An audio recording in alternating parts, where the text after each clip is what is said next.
Hey everyone, thank you for clicking on my video. Got Your Six covers all types of topics, sharing any tips or thoughts that can make your life a little better. I'd like to invite you to visit my apparel store, ISW Apparel, for the latest in patriotic and veteran activewear. Just Google Etsy CG ISW Apparel. Please like, subscribe, and share to help me grow my channel. I really do appreciate it. So this project is a transformation of my master bedroom from what it looks like now. So there has been other renovations, for instance, where that door is in this picture used to be my outside window. And on this wall in the far corner or close to it was my master bedroom door, which was also the hallway to my office. So I wanted to enclose that area. And it's going to be painted two-tone, and it's also going to have fall wainscoting. So the paint I used for my project was the Kilt 2 all-purpose interior exterior primer. And then I went ahead and got the Bear Premium Plus paint and primer, ultra pure white. That was for the two-tone of the gray and white on my wall. And then for the gray, I used passive gray, and I have Sherman-Williams super paint and primer as well. It's a latex paint. So that was used to create the two-tone on the wall. And then I also used this Promar 200, which is a flat white paint or extra white to touch up the ceiling wherever I overpainted. So here are some of the tools I'll be using to accomplish this project. So I'll be using the Husky 24-inch paint shield. It's something I wanted to try and see if it works when I'm painting down at the bottom, doing my baseboard.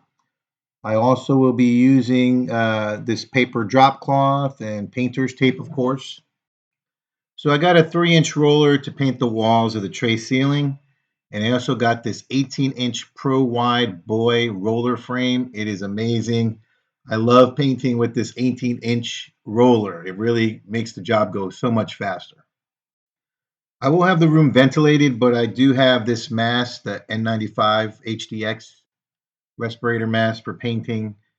And of course, I have the painter's 5-in-1 tool that will be definitely used throughout the project. I'll be using the DAP Alex Plus all-purpose acrylic latex caulk plus silicone for caulking my fall wainscoting frames and panels and chair railing. I also got the Wooster 18 by 21 inch Big Ben tray for rolling my paint. I also got some more drop cloths, plastic and paper to cover any furniture I can't move in the room, as well as also for putting it on the floor to paint the walls. So here we're seeing what the room looks like right now before the transformation. Again, I'll be painting it two-tone, gray and white, and then I'll have chair railing and wainscoting, fall wainscoting that will be installed. All right, let's get this started. So this is the tray ceiling. As I mentioned earlier, I have a smaller roller that I'll be using to paint those edges or wall portions of the tray ceiling. One last look at the room before pictures before it gets transformed. You might notice a line that I drew that's about midway and it goes all around the room. That's just a guide for me. So the top portion will be gray. So I'll be stopping at that line because that is where the chair rail will be. And I don't need to really paint past that where the two-tone is.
So as I said, that big boy roller really knocks out a wall quickly with that 18-inch roller. I love using it. I just discovered it actually this year, and I will never go back to a small roller. It definitely knocks out the walls in a room so much faster. So this is what the walls look like right now as we're about halfway through.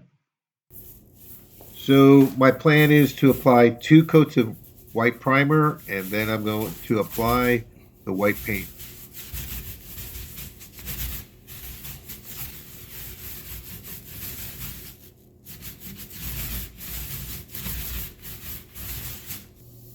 I decided to use a paintbrush to paint right at that line I drew to separate the gray and the white paint. The roller's a little harder for me to control, so I figured I'd just do it this way.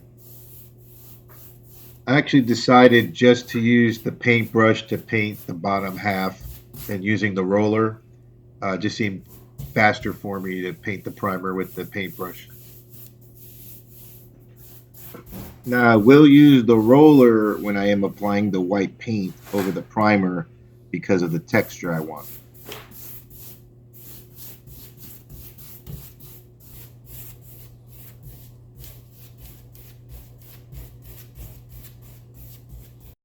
So I got my 2 coatings of primer on the wall, and now I'm going to start to put on the white paint.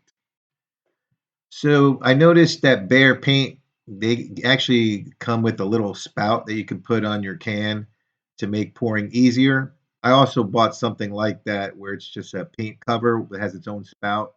I found that also to be very helpful and easy to get the paint out.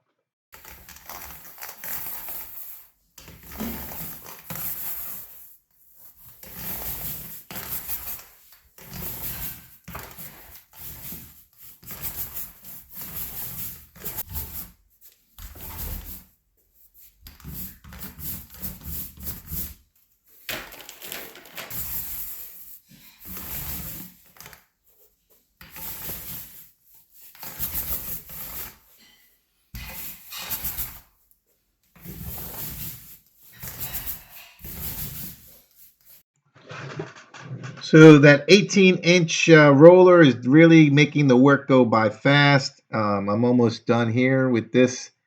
As you can see, just a little bit more to go. So tackling now the tray ceiling.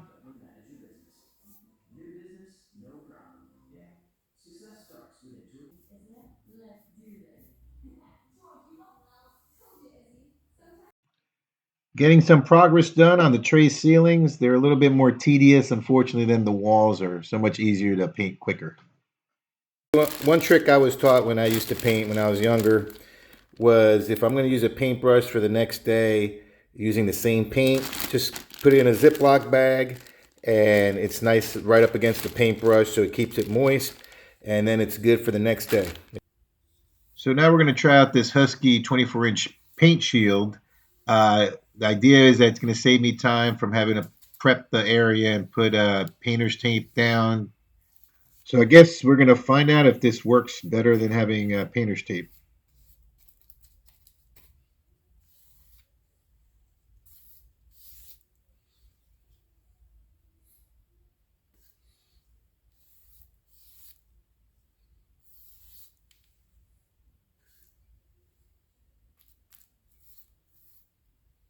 So the paint shield to me seemed to work pretty good. My biggest concern was that it would bleed the paint underneath at the bottom of the baseboard and in the quarter round. So it looks like it did a good job. So you will need to wipe this off. It's working pretty good. I just wipe it off really quick and then go right back to it.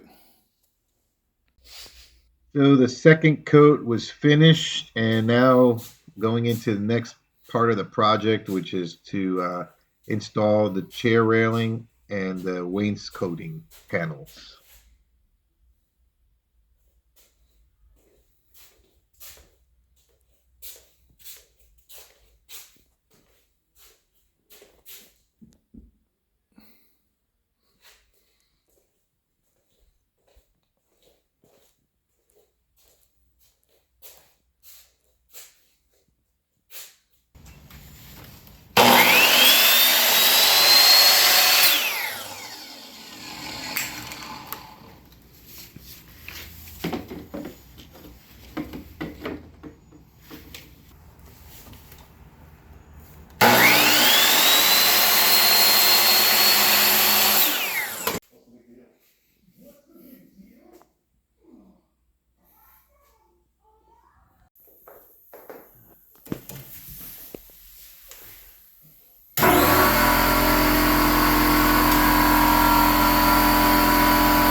So getting up the first fall wainscot panels up, it's exciting to look at as you see the transformation beginning. Recommend you cut yourself a piece of wood that is the size or the measurement of the distance you want to maintain, and that will be a good cheat piece to help you know quickly that you're maintaining your spacing correctly. That's the trick, actually, is to cut them in pairs. That's how you get them lined up right.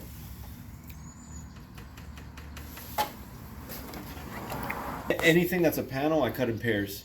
Okay. Yeah, yeah. Get them perfectly even. As you measure them up against each other. You see, and if it looks flat up top, Okay. then you're good. Yeah, you want to match them up after you're done cutting.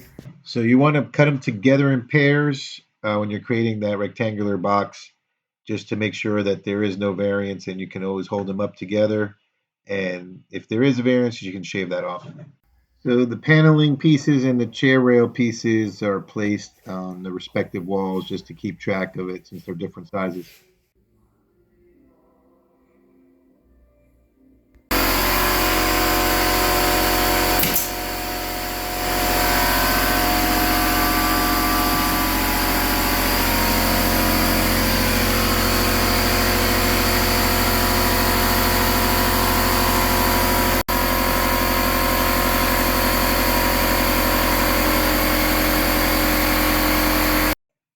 So this is the anchor wall where all the measurements are going to be based from as far as from the ground up as it wraps around the room.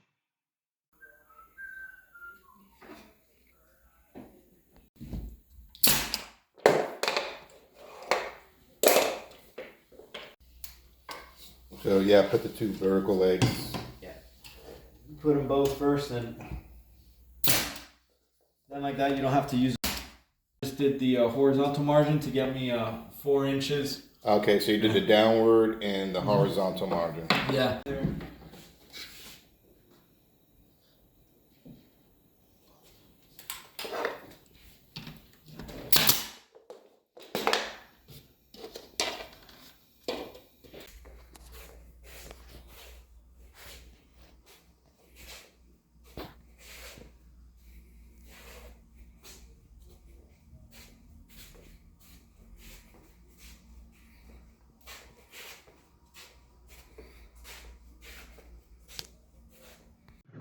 So the transformation continues and excited to see the end results.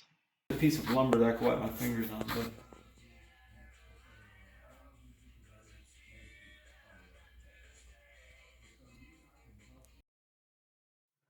All right, so the transformation is complete. I hope you enjoyed watching the video, maybe even learned a few things. As you can see, the fall wainscoting and a chair railing can make a dramatic difference in the appearance of your room, and maybe it's something that you'll consider to do in your home as well. Thank you for watching. I really appreciate your support, and on to the next adventure.